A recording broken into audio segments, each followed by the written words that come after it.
रहता था। वह नियमित रूप से श्री विष्णु जी की पूजा करता था।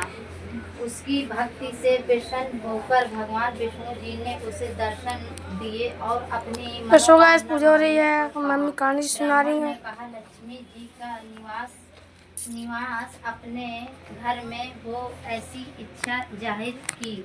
यह सुनकर विष्णु जी ने लक्ष्मी जी से प्रार्थना की और सरल उपाय ब्राह्मण को बताया।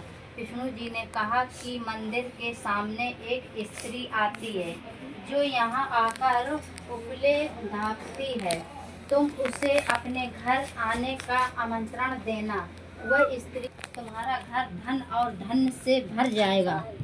यह कहकर विष्णु जी चले गए। अगले दिन सामने बैठ गया।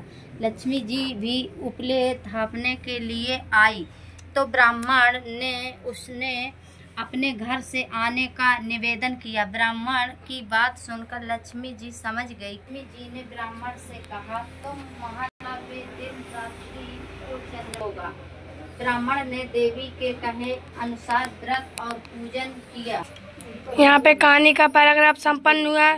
Second paragraph. भगवान श्री कृष्ण का ध्यान किया और उनसे मार्गदर्शन मांगा। श्री कृष्ण ने प्रकट होकर कहा, माँ आप अपने पुत्र अर्जुन से कहो लोग से ऐरावत हाथी को लेकर आएंगे। कुंती ने तुरंत अर्जुन को बुलाया और श्री कृष्ण से संदेश सुनाया। अर्जुन ने अपनी दिव्य शक्तियों का प्रयोग करके ऐरावत हाथी को बुला लिया। जब नगरवासियों को पता चला माँ लक्ष्मी का कहा, हे कुंती तुम्हारे पुत्रों के जीवन में अब समृद्धि और खुशहाली का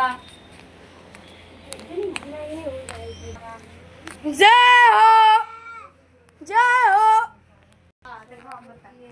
कहानी सुनो महालक्ष्मी रानी।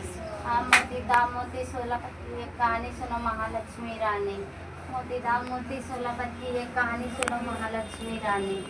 मोती दाम मोती 16 बोर की एक कहानी सुनो महालक्ष्मी रानी। अब मोती दाम मोती 16 बोर की एक कहानी सुनो महालक्ष्मी रानी। अब मोती दाम मोती 16 बोर की एक कहानी सुनो महालक्ष्मी रानी। अब मोती दाम मोती 16 बोर की एक कहानी सुनो महालक्ष्मी रानी।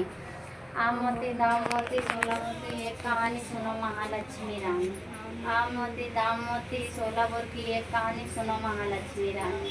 आम मोती दाम मोती 16 बोर की एक कहानी सुनो महालक्ष्मी रानी। हमारा सब्सक्राइबर हमारी महालक्ष्मी रानी। आम मोती दाम मोती 16 बोर की